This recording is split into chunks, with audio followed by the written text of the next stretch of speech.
Sup Coalition, it's KK here, back with some more Phoenix Wright, Ace Attorney.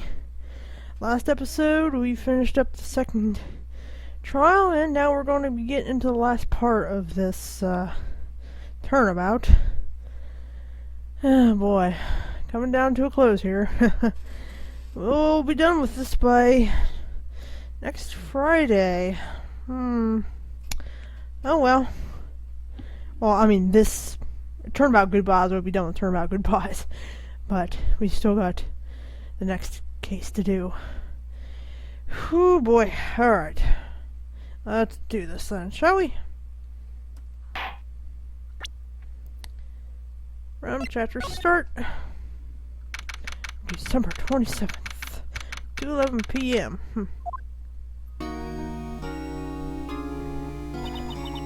What was Mr. Edwards talking about? A memory of a crime that I committed. A memory of murder. Yeah, we already saw that, but do you really think Mr. Edwards killed? I don't believe it. Not Edgeworth. Some painful memory has been troubling him recently. But he never takes someone's life. Never. Nick?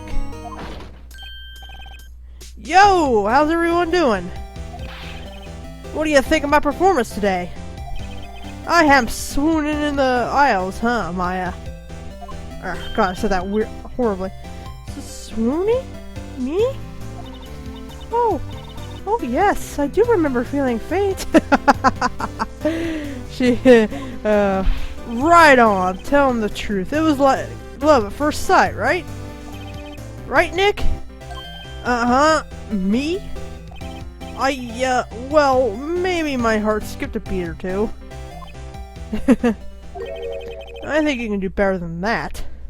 Come on, I saved Edgeworth in there, dude. Edgy. You guys should be bowing before me. Yeah, bow before your hero. Oh god, do we really have to talk to him? Larry, you really helped out in the trial today. You did. If you weren't there, Larry, I'm sure Mr. Edgeworth would have been found guilty. He was found guilty. For he... Yeah, he is. But seriously, Nick, that boat shop caretaker guy is pretty suspicious. But Edgy ain't off the hook yet. Way to spoil the mood, Larry. Hey, I'm just a guy sitting in the audience, you know? But from where I was sitting, Edgy seemed pretty edgy. I mean, can you really know he's telling the truth about that night? Nick? I don't know. But what I do know is I'm going to believe in you two until the end. Us two? Edgeworth and who else? You mean me, right? Nah, he means me, right, Nick? Yeah, you, Larry. Not me? But why you, Larry? Huh? Actually, yeah. Why me, Nick? Enough with the silent treatment. Oh, that's funny. Nick, why did you trust Mr. Edgeworth so much? I mean, he's changed recently, true. But when we first met him, he was kind of a jerk, don't you think? You didn't know him back then. Back when he wanted to become a defense attorney. Wait, was that when you two were classmates? Yes, in grade school. They saved me, Miles, and Larry. They saved me, and I'll never forget it. That's why I became a defense attorney, you know. What? Hey, Larry, what's he talking about? Huh? Oh, sorry, I kind of forgot. Okay, Nick, out with it. I'm going to hear this story today, and that's that. And that's final.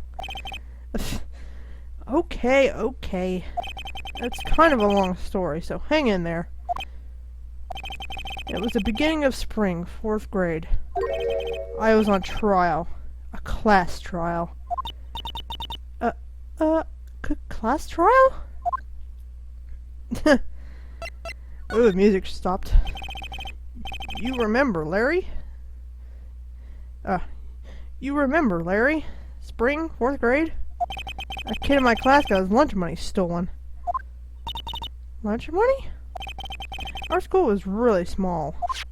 Every month, kids would bring in an envelope with money for lunch from home. Huh, I see. Anyway, this kid's envelope disappeared with $38 still inside.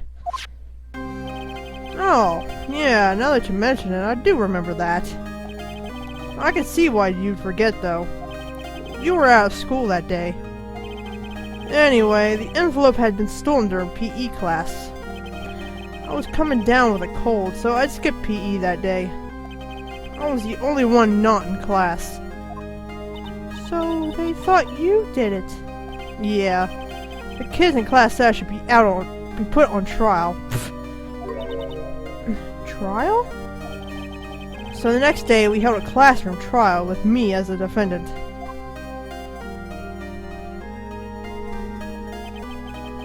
I didn't do it. Guilty, he did it. Guilty, it was you. Thief. Give me my money back. You're such a meanie. No one play with him. Just admit you did it. You can't hide the truth. Tell us the truth. We're not gonna play with you anymore. Yeah, no. Oh, okay. It's going too fast now.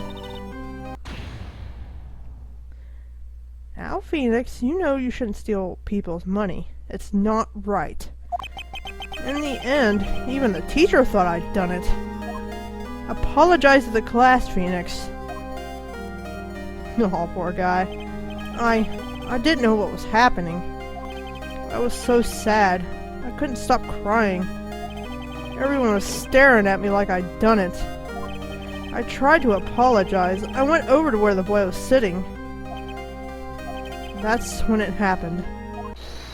Objection! He shouldn't have to apologize. The only thing that belongs in a trial is evidence. Oh god, that's a horrible kid's voice, whatever.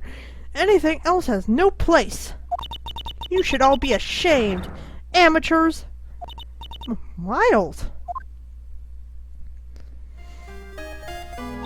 What's wrong with your mouth, man? It wasn't you who stole my money, was it? No. Then you shouldn't apologize. Everyone's been shouting you did it, but no one has any proof. That is why, Your Honor, this boy is innocent. But Miles, it was your money that was stolen. Yeah, he did it. He's the one. We don't need proof. Make him say he's sorry. Why don't y'all just shut up? Oh god, Kid Larry. This is always how it is. Everybody ganging up and picking on one person. Just think how he feels. He said he didn't do it, so he didn't do it.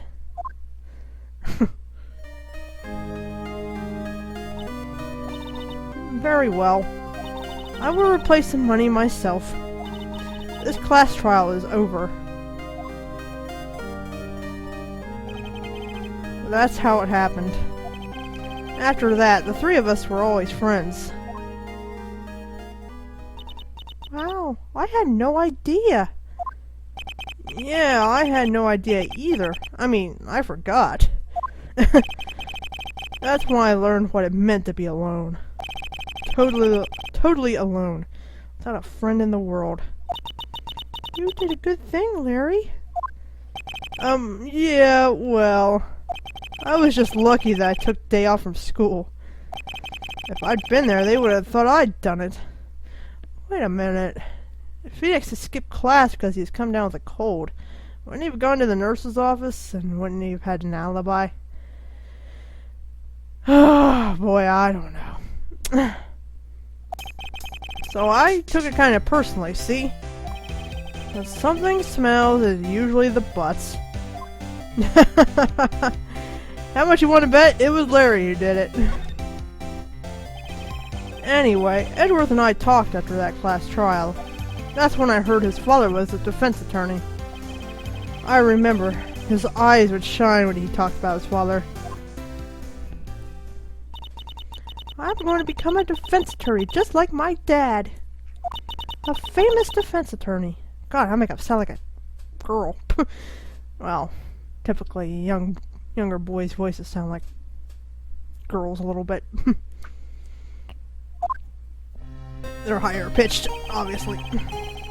Then, a few months later, he suddenly transferred to another school. The DL6 incident? Right. I'm not sure, but the transfer probably had to do with his father's death. That's so sad. It was several years later when I heard Edgeworth's name again. There was an article about him in the newspaper. The headline was something like "Dark Suspicions of a Demon Attorney." Fabricating evidence, manipulating testimonies, covering up facts. The article said he'd do anything to get a guilty verdict. Anything. But why? What happened? I mean, that's not the Edgy I used to know at all. That's what I thought too. I tried to get in touch with him I don't know how many times. He never replied. I guess he didn't want to see his old friends. I couldn't just drop it though. I wanted to meet him, to learn why he had become who he became. That's when I decided. Wait, you don't mean... That's why? That's why you became a defense attorney? To meet Edgeworth? If I was a defense attorney, I knew he'd have to meet me whether he wanted to or not. In court. Edgeworth believed in me, and I believed in him. And I believe in him, sorry. He's in pain, and no one's on his side. I'm the only one who knows the real Edgeworth. I'm the only one who can help him. Whoa, Nick. So is that why you helped me out for free? Yes. I helped you because I believed in you. Except I don't remember saying I'd do it for free. Seriously, who in this world would you find... Well, I guess if you're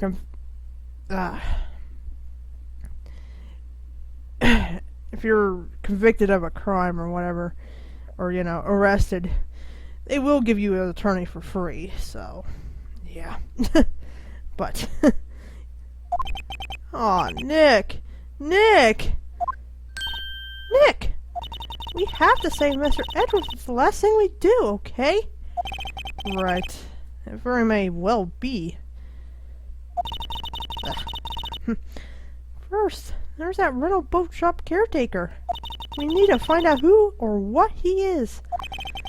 I'd settle for who. I guess I can clean out some of this evidence I no longer need. Okay, let's go. About time. Jeez. That took up what, a good 15-14 minutes? Okay, I guess. Well, let's go to Grossberg to see if somebody's there or not. Sorry for that. He's out. Again. When does he work, anyway? Now, don't be harsh. Guess we'll have to come back later. Well, I know where he is. Well, let's go to the detention center then.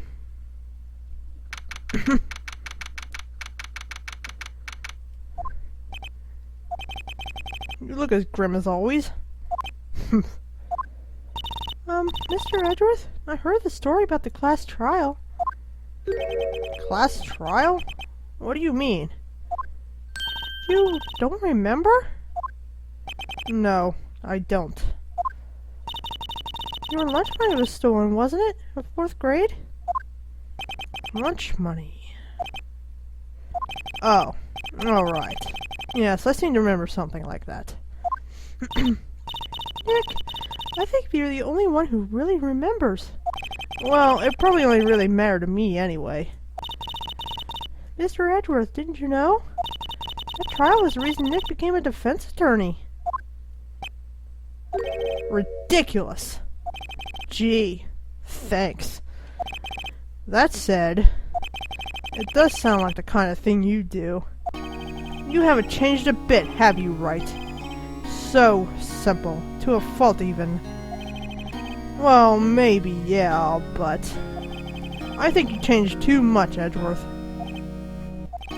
Perhaps.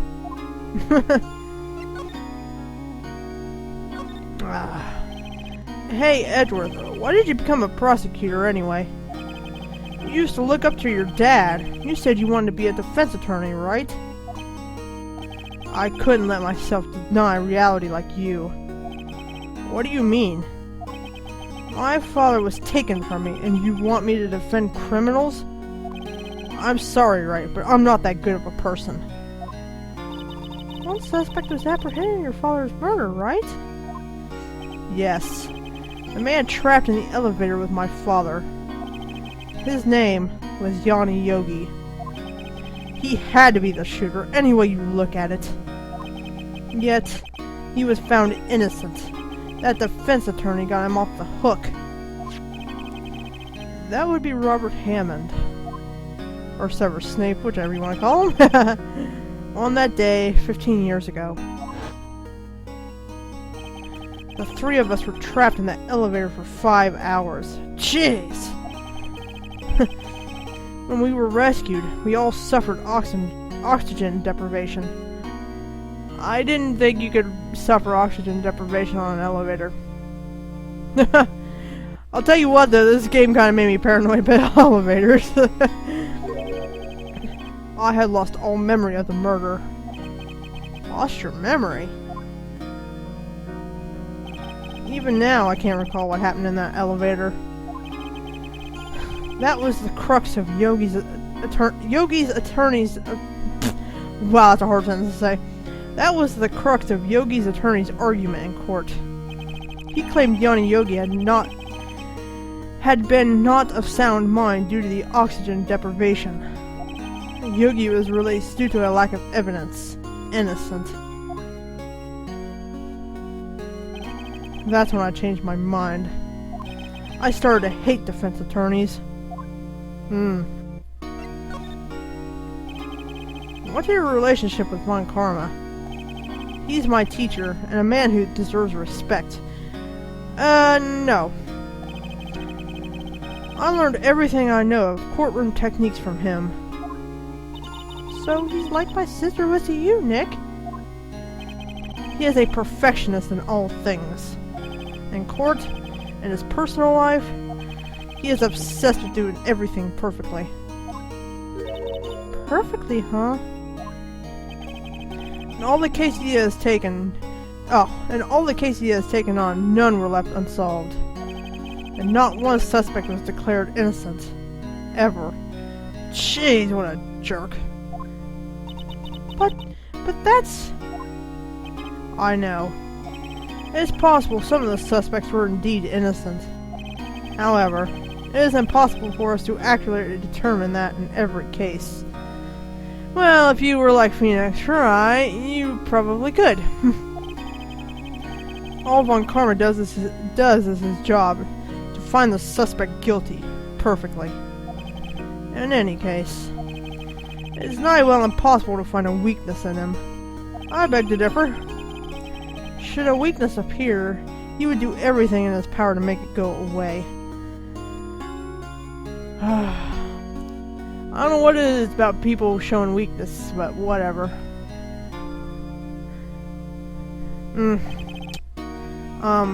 Edgeworth? If what you're saying is true, you're headed for a guilty sentence tomorrow. He's right! Now's no time to praise the enemy, Mr. Edgeworth! It's a strange situation in which I find myself, I'll admit. No kidding. I don't think we have anything we can ask him, but... well, I mean, present, I should say.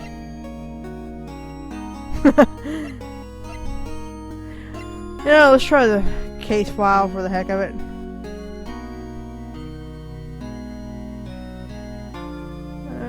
Okay.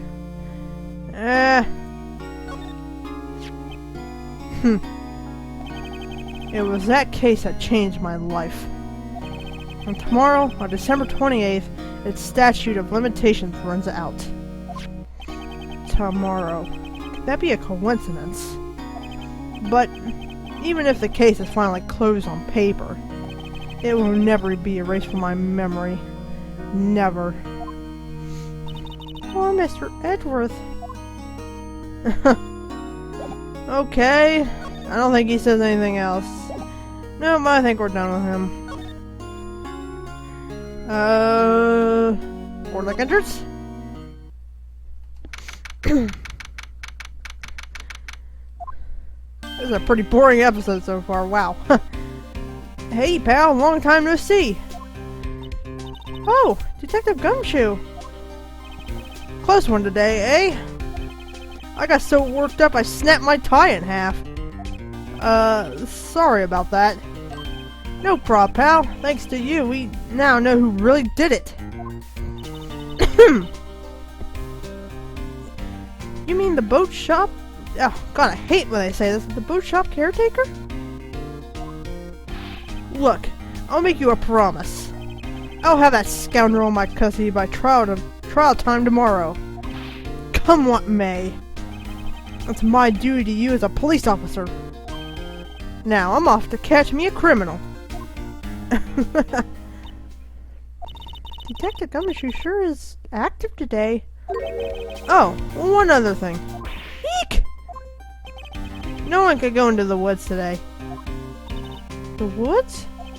Were a lot of us camping? The woods are off limits to camping, and apparently the park ranger found out. He got pretty mad. No one could go in for a while. I guess Lotta's in a lot of trouble. Oh, God. That pun. Anyway, I'll be seeing you tomorrow. Oh boy, okay. Gourd Lake Public Beach.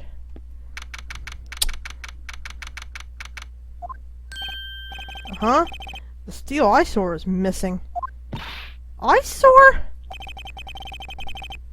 Looks like the hot dog stand is closed too. I guess they've been too busy with the trial to show up for work. Yeah, there ain't much to this part of the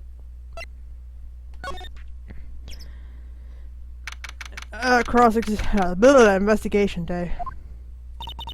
Little caretaker got away. Yep. I never imagined he might be the real murderer. Ahem! I know that clearing of the throat anywhere. Aha! Hello! What might you be doing here? Out for a walk, hmm? Ah, the days of my youth. Like the scent of fresh lemon, you see? Mr. Grossberg! This is no time for idle reminiscing! Mr. Edward's trial ends tomorrow! That is true, yes. But from what I saw at today's trial, Edward should be fine, right? Well, I'm not so sure about that. Oh, what do you mean by that? Well, I'm not sure. If you find anything out, come by my office at once. I may be able to offer you some assistance. Thanks. Bye. What do you think Mr. Grossberg was doing here anyway? Who knows? Caretaker shack.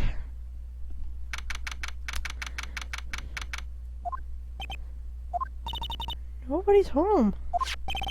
Hello, hello. Ah? Hey, it's Polly. I wonder where your owner's gone, Polly. Hello, hello. Ah? God, that is so... I can't believe he'd run off and leave his poor parrot to fend for herself. Hello, hello. You know, most creatures are capable of taking care of themselves. Unless, of course, it doesn't have any food or water. Okay, there's only one thing we care about. That. that reminds me, Nick. Polly here knows the number to the safe, right? Yeah, that's right. Polly, what's the number to the safe? 1228. Ah! Let's open it, Nick. Come on. I'm sure there isn't any money in there. Aww. But hey, he keeps it locked, right? So there must be something of value in there. I'm not so sure. Okay, Nick, let's see what's in there. I guess there might be a clue or two. The only thing in here is a letter. A letter? Aw, boring. There's no name or signature on this thing. It's handwritten in very precise, clear letters. Get your revenge on Miles Edgeworth. Edgeworth? Nick, why would Mr. Edgeworth's name be on here? How should I know? I want to read the whole thing. Get your revenge on Miles Edgeworth. It also says, this is your last chance. Now is your time to get revenge on the two men who ruined your life. The rest of the letter goes on to describe the murder plot in detail. How to kill Robert Hammond and frame Edgeworth. Calling Edgeworth out to the lake, getting on the boat, firing twice. This is exactly what I figured out today in court. It's all here, in perfect detail. What do you think it means, Nick? I don't know, but looks like these are instructions for that caretaker. When he killed Robert Hammond and called out Edgeworth, he was following instructions. But who could have written that letter? And what does it mean to get revenge on Miles Edgeworth? Look, I don't know, okay? But one thing's for certain. This letter is an amazing clue. You know what happens to amazing clues, right? Well, I would like to continue, but we still got quite a bit of stuff to do. My voice is getting kind of strange, so even if the next episode is short, I'm sorry, but it's gonna have to be. Anyway. If you liked the video, be sure to leave a like, a comment, subscribe for more, and I'll see you guys next time. KK out.